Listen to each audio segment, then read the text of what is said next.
Hello. Welcome to the Upsiders. Yeah. Thank you so much for joining us. I am Los, joined by my good friend Bertram. Bertram, you want to introduce Yeah. yourself? Hi, I'm Bertram. Okay, cool. Nice to meet you. Yeah, thanks for tuning in. If you're if you're listening to us on podcast, go ahead, follow or subscribe to us. YouTube, go ahead, subscribe, like it, tell your friends, family, loved ones, worst enemies about the Upsiders. We're your time traveler's guide to the present, which means what we do here is we highlight issues being tackled. We know about the issues, but how are they being addressed? How are they being solved? And so we focus on whether they're individuals, organizations, or just movements overall that are trying to make the world better than they found it. And so, yeah, a little bit of good news here with the Upsiders. Give you a little, Mm. yeah, a little respite, right? Give you a little break from what's Ooh, going on out yeah. there. We already have a word of the day, but that would have been it if respite. Not anymore. Respite is our word of the day, ladies and gentlemen. Thank you so much for joining us, though. Bertram, I want to ask Yeah. you a question. Yeah. Growing up, did you grow up watching the news? And if so, what news did your family watch? Um, Well, what, you're a young cat, so you yeah, probably don't know this, but we didn't have gigantic television screens on every wall in the house. yeah, When I was a kid back in the 1930s, we okay, it the was the radio. 1990s, but yeah, we would have the little tiny television in the little corner of the kitchen counter, so that while the old lady was cooking or doing dishes, or we were doing dishes, or we were eating dinner, we always had the news in the corner there. Had a bigger TV in the living room, but for some reason we all just decided we always watch television on a little tiny guy in the kitchen, and we would always have on the local Chicago news. I and spoiler alert, Los, you told me you were going to ask that question, and then we started recording, and I've just been on a deep dive on this dude named Walter Jacobson. Have you heard about this guy? No. Why would you? He's your local newsman, right? Apparently, this dude was an investigative reporter for Chicago news for a very long time, and he was like the voice of my childhood. Is they would always be like, "Oh, we're doing an investigative report tonight on Walter Jacobson." You'd be sitting there eating your pot pie, like Jesus Christ, like what's it gonna be about? What stuff is he hitting in the neighborhood? Because I was from like very northwest Indiana, like right on the border, so I was a Chicago news kid. Um, and then you asked me to introduce my name, and I was just lost because apparently this newsman of my childhood, apparently if you look up his Wikipedia page, he's got a real temper, I guess. Like he throws stuff at his coworkers. He, like, I guess he's been sued a bunch of times. I guess he's dropped some f-bombs, and he just screams at people when he's from the anchor. So and now he's like 88 years old. So I just went back into my childhood, and I took a respite from today's terrible news and went back to Walter Jacobson. But do you have a local news, man? What were you, Denver? Yeah, Denver. I remember the faces, but not the names. But definitely, Oh yeah, man. it was nine news in Denver. Obviously ABC 7. There's quite a few of them, but we had one of them too. What was your ABC channel in or Chicago area? Chicagoland, I Oh should say. That's where Bertram's from, by the way. yeah, ABC 7 WLS. Oh, WLS, that's okay. right. Cool, cool. Maybe it's ABC 7 ABC 7 Chicago. in like all the big cities, but like if you're in like, I don't know, Abilene, Texas, it might be ABC 59 or but Man, yeah. who got 7 in there? Like, the cooking channel? Like, that's what we got on. But yeah, I have vivid memories of watching the news. Did I ever tell you about my heartbreak of not being on the news when I thought I was gonna be? Oh my god. Please, Oh, please tell the story. I was like 7 or 8 years old, I think. Maybe probably 7. And it was like a children's hospital, like hosting all these kids so they could just get their shots, which nowadays that would be controversial, right? A bunch of kids getting their their shots, whether that's tetanus or I We don't know what they were, but it was like a we thing. just And went down then to 0 viewers, Los. it was like a thing. And so the news was there, and like the main anchor lady, for I don't know how it happened, but we like bonded and we were just she was interviewing me and it was just like a good time. Like we spent extensive time like together. She'd go to the different So the rooms with me. opposite of your David Stern story. Yeah. Yeah, those who've listened to my our previous podcast, they know I with the late David Stern I had a kind of a rude encounter. Um, but yeah, it was the opposite. So like, oh This is all. yeah, like I think she even sat with me when I was getting like a caricature portrait taken, which I think my parents might still have. And Oh so my god. we were like, oh my goodness, we had a day. Like I remember I was like, and I hated getting shots back then. And um but I just remember I knew that was like a fun day. And so we all sat around waiting for Nine News to come on at night. And like they covered the events and like none of it made it. Like none of it.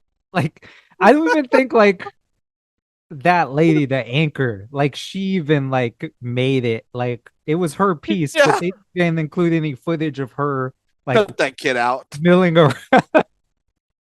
It just said yeah, they just said bump that guy, man. They bump that kid. And Don't put that kid on there. They put other kids on there. yeah, Michael Jordan, F them kids. Um, yeah, because it was a children's hospital like event.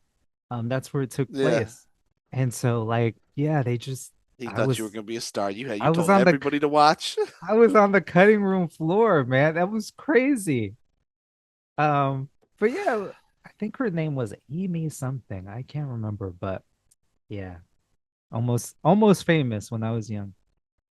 Oh man, and that's what I think about too. Is everybody who listens to this podcast knows that I'm a teacher, and I'm always trying to get the kids to do really cool real world projects that could get them on the news. And maybe that just goes back to our childhoods, Los, where it was like it was a dream to be on the local news. And Mhm. uh, I don't know if this is also part of your culture over there, but like, and anytime there was somebody on the news that you knew, like they were a celebrity the next day, right? Oh, Oh man, like absolutely. the lady down the street, her bake sale was covered on the news, and they had her talking about her lemon squares. And the next day, everybody be like, "Oh, you made it on the news! Look at your lemon squares!" Like, did you have a similar experience with that? Oh, absolutely. Yeah. You'd see some This is all people on before the the internet, folks. Yeah, yeah. You'd see people on the you're news you're and yeah. yeah, your phone would be ringing off the hook the next day. Yeah, definitely. Yeah.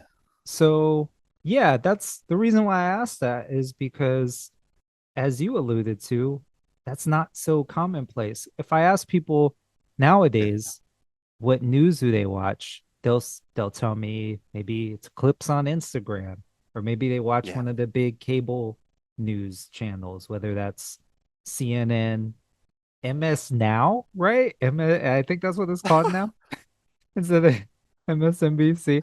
Um, and hey, I don't talk to that many people who watch that, but your Fox News might be a thing as well. So Mm. a lot of that has replaced local news, which raises issues Yeah. because there's there's stories, there's developments that we should all be aware of that are happening in our immediate area, which just isn't Yeah. covered by the national media. And Well, and there's a to community. build off of what I was going to say about that too was I feel like the kids still know that the local news is a big deal because anytime I try and do projects with them, that I'm like, we got to go talk about your projects on the news. The times where those get featured, they do feel like the celebrities. Like going back to the story that you said, right? Is I for some reason it still exists. Even though those kids don't always watch the local news, though, so I just think that's odd how it works out that way. Yeah. Yeah, because now there's a term we've talked about food deserts before, but there's also news deserts. So Yeah, news deserts speak to areas where, they lack local coverage. Um, and a lot of that those channels and newspapers too have been consolidated by, bigger organizations, which we don't Can I want to ask a get into that. question? Yeah. Is the definition of a news desert? So I think about like middle of nowhere Minnesota, right? Mhm. Where okay, maybe you're tagged into the Minneapolis news where you get Minneapolis news, but what news is represented in your hometown? Does it have to qualify? It's like, well, we don't have a television show for our town, but we Mhm. do have a newspaper. Or are we talking about news desert? These people don't even have a newspaper. There's no way they don't have a newspaper. They don't have a television show. They don't have a newsletter, right? Yeah. Like, is that what we're talking about, those? Because I think there's Yeah. probably a bunch of places that don't even have a newspaper anymore. So it's interesting.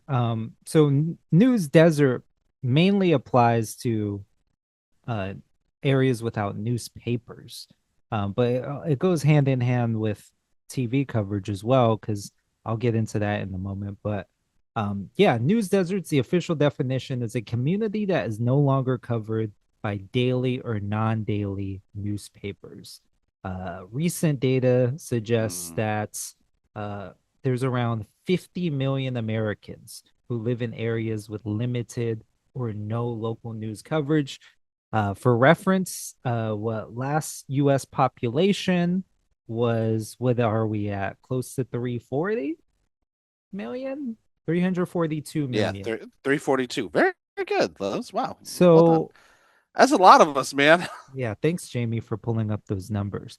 But yeah, so 50 million out of 342 million is substantial. That's a lot of people who don't know what's going on.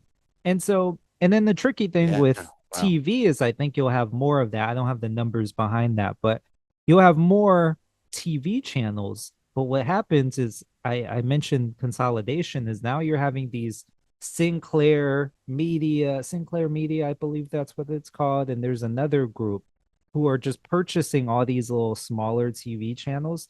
So they're running the same programming. So you're going to see the same news stories covered outside of, weather and probably local crime or something like that. Um, Rather than these hyper local stories that we were used to growing up, like the children's hospital thing, right? Hey, F them because they didn't feature me. But like, how often is that being covered in some of these areas? If you're in, I don't Yeah. know, Billings, Wow. Montana, or uh, Topeka, Kansas. Let me stop using capitals, but um, what was it? There was a city or a town in Kansas that really charmed you a few years ago. What was it? What was it called? Emporia, Emporia. Kansas. Emporia, Kansas. How many stories are you getting around that? So you're getting these like None. recycled stories from local news that just don't have the added context around things that are going on in your community. And so that's where we find ourselves. So here on the Upsiders, again, focus on the solutions, but that's the problem that we're facing, our news deserts. So you spoke about the kids. So one thing the kids are doing are they're addressing this and Yeah. leading with their own journalism. And that's what we're covering today. And one of those very roundabout, it's like one of those shows that they have the long intros. Maybe it's a cold, what was it? Was it cold something? Cold open? Cold open. Why am I not thinking about that? Former, Oh, no. we're writers. Jesus. Cold open. Yeah. So now the feature presentation is student-led journalism. Um, Yeah. yeah, Bertram. Man, please. Yeah. Okay. So did I told you, well, I have told you, but I'm asking rhetorically, because this is the show. I told you that in high school I was involved in the school news. Back in the day, I was an Absolutely. anchor. Yeah, Man, what was yeah. the name of it? Spartan News, because that, Oh, that was our okay. thing. What Yeah. was that So like? And how big did it get? Like what sort of things? How often were you running? What sort of features did you have? You have a newspaper, you have a show. Like how yeah. how much work did you have to put into that per week? So it was a daily show. So every day, I think fourth period, Mm, second, third, I don't know. Fourth period, I'm just that's gonna make impressive. that up. Yeah, yeah. maybe, yeah, I think maybe Fridays we didn't have it, but yeah, it was basically every day. So probably I came up in high school. It was a very heralded media program that we had. Um it was called, You want to yeah. shout anybody out? Well, yeah, so I do want to shout someone out. Mr. Mr. Span Gunther, or Mr. what? You Span know, like the guy who ran it all, who was Spampanato. tearing his hair out, having Mr. to work with all you kids. Spampanato, Oh, who okay. I heard recently passed, so RIP. A All Spamp, right. that's what we would call him for short. Um, Spamp and yeah, Mr. Coleman was another one. But yeah, Spamp was leading the pack. So we'd have these. Our media class was like 2 periods long, I believe. So like we just spend it just going through stories that either were going on in the school, and then we maybe cover some stuff going on locally. And that could range from announcements to, you name it. So yeah, every day it started off with getting the stories, putting the script together, and then we're filming the actual presentation. And so it would take, I don't know, a period or two to put that together. And yeah, and then it would air for everyone. And yeah, that raised my popularity levels quite a bit too, because everyone Oh knew, yeah, you hey, said you were the big it's man on campus. Los from the news. Yeah. They'd see my face. But yeah, it was a cool Yeah. experience having like a newsroom um in school. And I wasn't on the newspaper, which would have been cool, but yeah, I happened to do the TV news. Man, and that's what we're all getting at now with the students, right? As I run our CTE audiovisual program in my school, and CTE career technical education, and so the state of Indiana is really big on giving kids work-based learning and tracking hours and internships. And if you've listened to this podcast before, I talk about it all the time because that's sort of what I've been spend a lot of time meeting with people talking about is how do we make sure that these students are getting all that application, because one thing that you've learned by watching this show and maybe Mad World and maybe Boots of Basketball is Los is a brilliant human being, right? He Thank really you. is. I'm not though. He represents the best of us in this world, right? He's up there with Einstein and Isaac Newton and all these That's minds. He just asks the right questions, I guess. What? misinformation we're speaking right Yeah.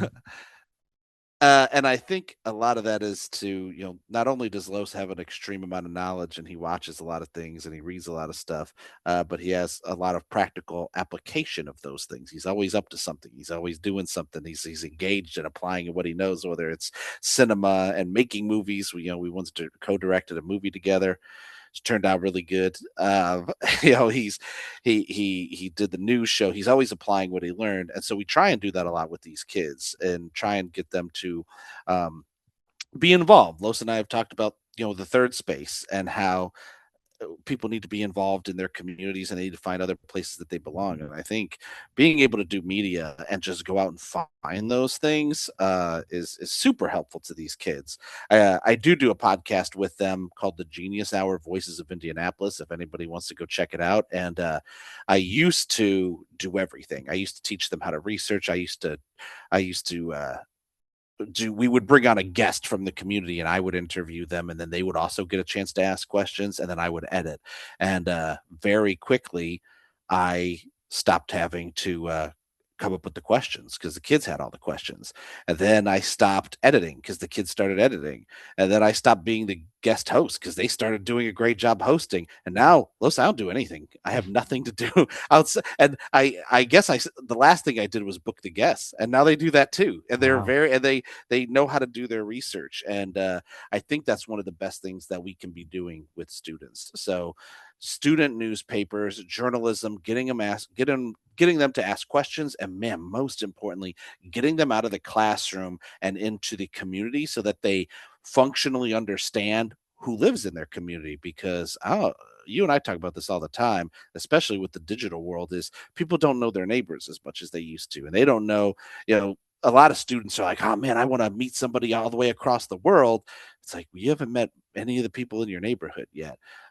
And so I like this idea that students are starting to become the sentinels of local journalism and democracy, and they're protecting it. So I'd like to rewrite this idea for our episode that students are the journalistic sentinels, the Ooh. sentinels of democracy, Los. Oh my Yeah. goodness. Take that, So, Washington man, who Post. knew that the stuff that you were doing, and maybe you don't realize how important it was back in the day, but you're still a big deal because of that show. Yeah. Well, I'm not, yeah, I don't know. Fallen giant over here. But yeah, no, that was fun. And to your point, it starts young, right? So we had, yeah, the media program, and I just looked it up here to see if it's still around. Um, and it's officially called now. It's called the Center for Communication Technology Magnet, and it's a 4-year program focusing on Yep. technology, engineering, and media. Um, You were a uh, pioneer, man, because now in it's my a big alma deal mater. because of the work that you guys Yeah, did. yeah, man. Um, but yeah, yeah, and I think starting them in high school and then hopefully they take that into universities. And so because then you have more resources, right? There's infrastructure, like formalized programs that are there, institutions that they could participate in and grow and actually, maybe find a space there. And so we have examples of that with interesting university that you highlighted here, which is that University of Vermont? Yeah, they started, I think it was the University of Vermont that got it going, and now I believe it's branched out bigger than that. So it's my heroes of the upside this week is the Center for Community News, the CCN. There's a really good article from Fitchburg State about how universities tackled the local news crisis. You had mentioned that the word of the week is news desert, or I think you didn't say it was the word of the week. You talked about this problem of news deserts similar to food deserts. Our word of the week is not news desert, but it's news oasis, Ooh. which surprisingly is a good term. Whereas news desert means they're completely devoid of their newspapers. It's a news oasis has reversed that trend, and now they established at least one sustainable, often non-traditional source of local information. And so the CCN has been doing that. There was an annual benchmark study that reveals significant growth in university-led reporting programs in 2025. Among more than 200 news academic programs across the country, 48 new ones have been initiated since the data was last collected in 2024. The dude who was the CCN director of this, so he got a lot of this started, was one of the professors, I think, named Richard Watts, and he said that colleges of every size are stepping up to help fill critical information gaps in their communities, and the students are getting invaluable hands-on experience in the process. And so, news academic reporting programs have emerged as a viable solution to face this crisis of no local news.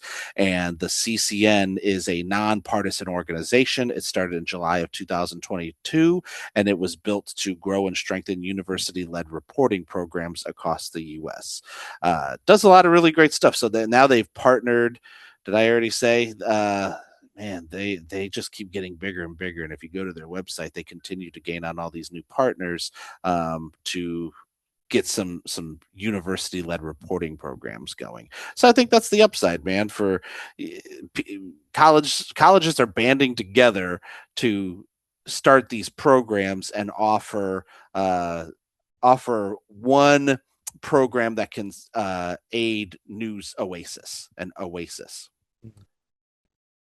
And for those who aren't aware, an oasis is officially defined as a fertile green spot in a desert created by underground Yeah. water sources like springs or aquifers.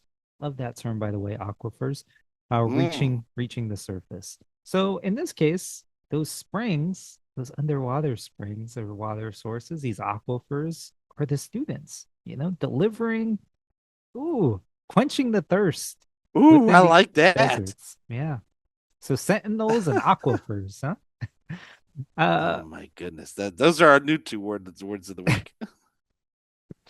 so let's see here. So you have other examples. Well, since you said Oasis, should we talk about Project Oasis? Let's do it.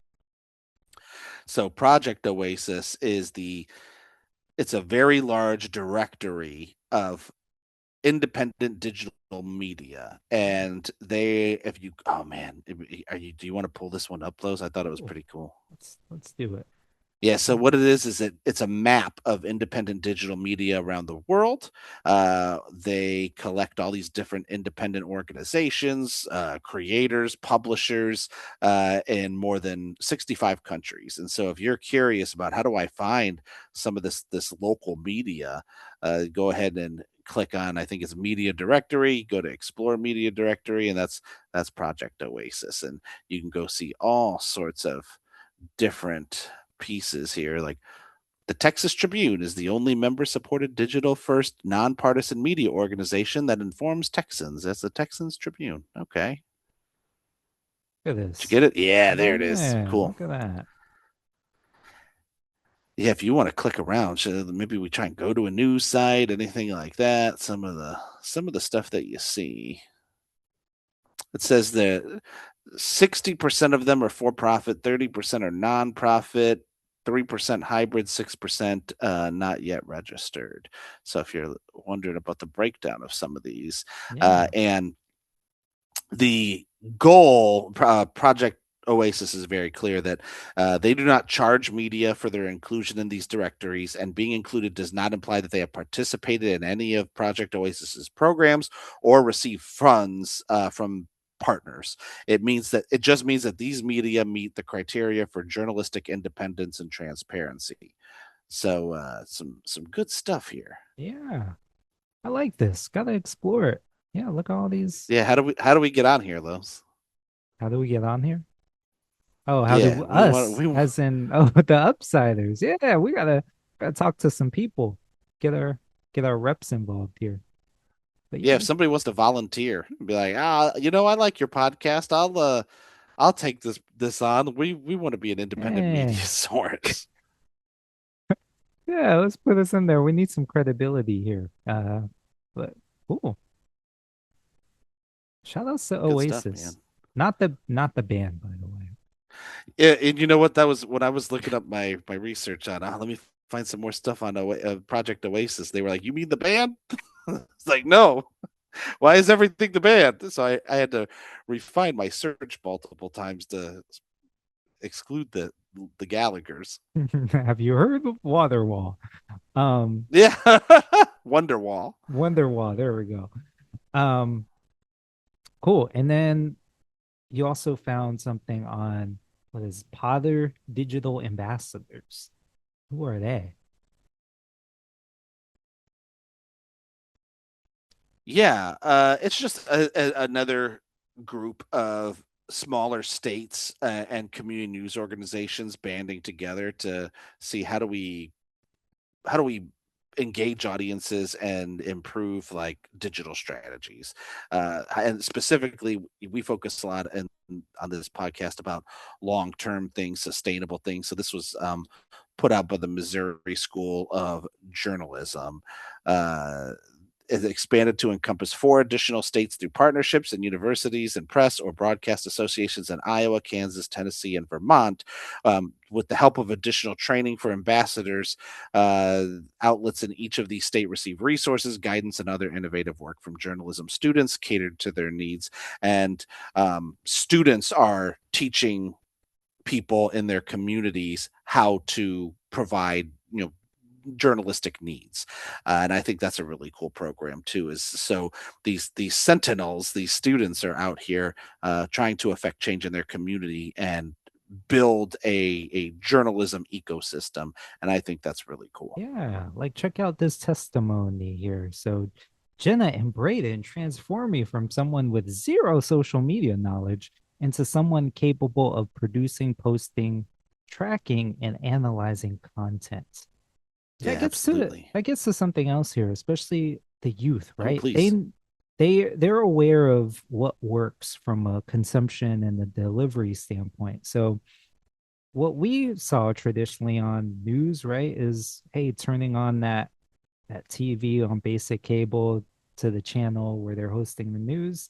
Now it's probably on TikTok, right? Doing some short form video while delivering Yeah. some hard hitting pieces, um, or Instagram reels or YouTube shorts, whatever the case may be. And yeah, it's just interesting to see what that will look like going forward as these programs expand and these students branch off on their own. And hopefully, what I'd like to see too is like some startups of local news, right? So Ooh. Yeah.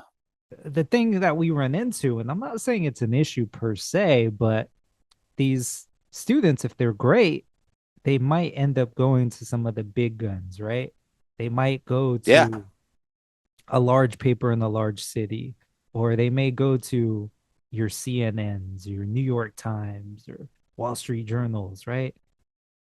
Hopefully, we have someone brave enough to say, "Hey, we're gonna start one of these." Like what's Yeah. the Channel 5 guy's name? Um, on YouTube, Andrew Callahan. You ever see some of his pieces? I don't think so. Maybe. Oh Oh man, yeah. Okay, I have. yeah, he did like the Hunter Biden interview and stuff like that. But Yeah. Yeah. Yeah. Yeah. Yeah. yeah, I want to see some like local versions of Andrew Oh, Callahan. that's awesome. Yeah. There is another link I have in the show notes that you don't have to pull up or anything, but it's talking about how do you spread this out.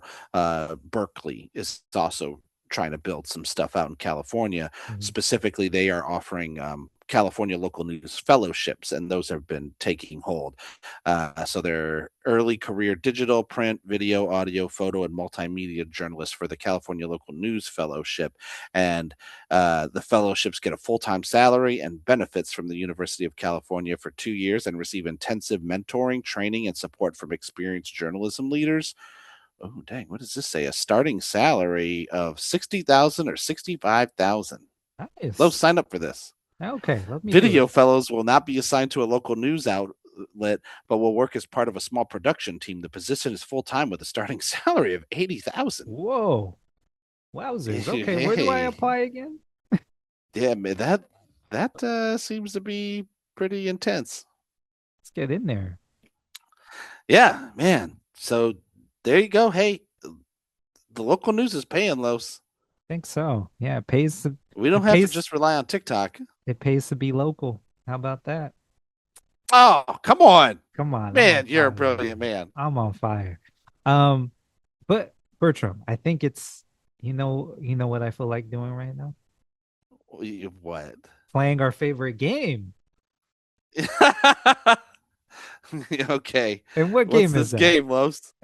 Well, it's reality check, myth or reality, where I give Los kind of a minute. I put a minute on the board and I just let him go. If it takes 5 minutes, whatever. So I ask him three questions. He has to decide whether they are real or myth. Oh, shoot. Are you ready, Los? I'm ready. Okay, 60 seconds. 60 seconds on the clock. Claim one: student journalism is just a learning exercise and lacks the weight of professional reporting. Nonsense, misinformation, fake news. Absolute student journalism is the real thing. Because again, as we want to provide coverage on hyper local issues, right? As professional tends to focus more broadly or uh, nationally, or maybe recycled stories that might not vary from county or state to state. Students could focus on what's going on the ground. So yeah, Mm, that's what I'm talking about there. great. Number two: claim social media and citizen journalists on TikTok have replaced the need for traditional local reporting. No, because well, and especially in my view, they could they don't have to be mutually exclusive, right? So you could Mm, incorporate local news into social media as a way to heighten and increase the consumption. of local news. Um, Yeah. Meeting the audience where they Current. are, basically. Uh, we'll come back to that one because there's something I want to mention. But claim three: local journalism can be built through strong work-based learning programs in high schools. Oh, fact, reality. Is that what I'm supposed to say? Reality? Yes, Yep, absolutely. you got it. That's fine. Yeah. Programs are, yeah, we need more programs in general in high school. And I think journalism is a great place um, to start and a good example of what we could um, have there. Yeah. And the arts. Can't forget about the arts. But yes, journalism. Oh yeah, you won again. Uh, One thing that I thought was really cool when about the second question about this idea of TikTok just replaces your need for local news, and one of the things that they talk about that TikTok is not doing a good job of doing is if you have local journalism and you have it presented in a more long form way, it doesn't always have to be just short form clips. The short form clips lack the fact based resilience. Yeah. I was like, Yeah. oh, that's interesting. This importance of, hey, you have to get it right. You have to have journalistic integrity. And what TikTok and a lot of these short videos do is they just push those quick hits, and that's really hard to Yeah. have some sort of journalistic accountability. So fact based resilience is a really important thing that we need to teach kids. I don't think there's anybody out there who disagrees with the idea that we need to teach kids how to make sure they have the resilience to get things right and not just immediately jump to conclusions. That's something we could be doing in schools and doing a really great job. And I think the work that Los did, the newsrooms, all that stuff, that's very good for our youngsters, and that we need to be doing that in schools. Absolutely. Yeah. No, I can't even add anything there.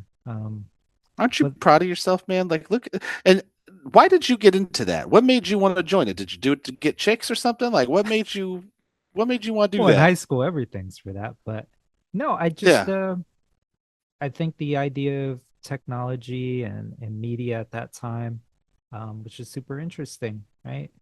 So because as part of that program, we also we learned how to like build websites in our freshman year. So we learned about HTML and CSS and how that works and publishing on a website. That's when I learned Adobe InDesign was freshman year of high school. And then second mm, year, we focused on photography. So that's where I got introduced to Photoshop and yeah, just getting rule of thirds right and all of that. And then as you got man, into junior year, that's where it started talking about covering stories, creating your own stories. Um, and then senior year, you got to participate in putting together the news. But yeah. great program, brilliant program, and I'm glad it still exists and it's evolved now. But yeah, it's just hey, I can't take any credit. I was just a participant, Wow. but I am an advocate for that showing up in more places and us properly funding those programs and supporting them.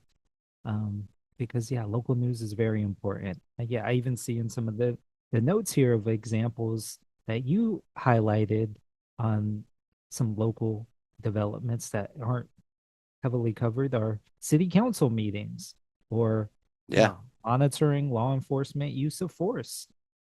We usually don't find out about that stuff until there's a tragedy, right?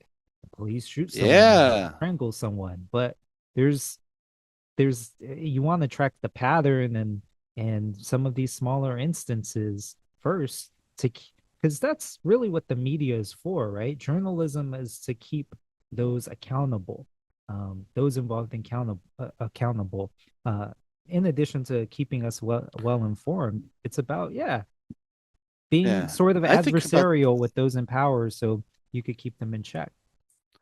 I think about what George W. Bush said about the media all the time now because George W. Bush was asked, "Did you resent the media for how hard they came at you during your presidency?" He said, "Not at all. I appreciated the media because I knew that they were there, and I knew that they were. I felt comfortable knowing that if I mess up, they're going to come after me, which made me not want to mess up. It made me make sure that we were sharp and we were doing everything, and not just letting stuff go by." And I think about that with this show, right? Is I think about the people who hate us and the people in the comment sections who are like, "Oh man, I'm going to say something real mean about you," and I'm like, "Well, I better make sure that I do my due diligence." So we're very appreciative of the people who are going to investigate us. You know. Yeah, feel free. And that's why it's part of this show. In case you didn't know, if this is your first time, go ahead. If you're listening, check out the show notes. If you're watching, check the description.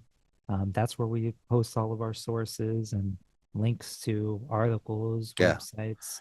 Yeah, Nobody's torn apart our show notes yet, and the day that, which is why I don't know how much of a how much we push ourselves, like, right, unless somebody comes in, they go, I looked at your show notes and like, I don't like that link that was wrong over there, and they're like, oh dang, they're going to force our show notes to get better, so we got to make sure that we have some real journalistic integrity on these show notes. But spoiler alert, we're already pretty dang good at making show notes, though, so ain't too much better than we need to be. We're pretty good. that's right. But yeah, this was fun. I love the kids, right? I love students. So I'm glad we were able to elevate some of the great work that are being done across the country. That country is the United States, by the way. That's where we live for now. But no. Paraguay's looking real good. Oh, no. But Bertram, any final thoughts before we part? Just the kids, man. Keep doing what you're doing. Like, y'all are, if you are a member of a news team at your school, you're doing a really great job. Yeah. And if you're with me doing some podcasts and interviewing people, and you retired my old self, you're doing a great job too. And I'm real proud of you all. Yes, that's a great place to end. So thank you so much. Thanks for listening. Go ahead and subscribe if you haven't to. Now that we've reached the end, go ahead and click that like button. Give us a rating if you're listening to us on podcasts. And again, spread the word. So when we're coming up with another one here. But on behalf of Bertram, I'm Los, and we look forward to seeing you not just on the other side, but the upside.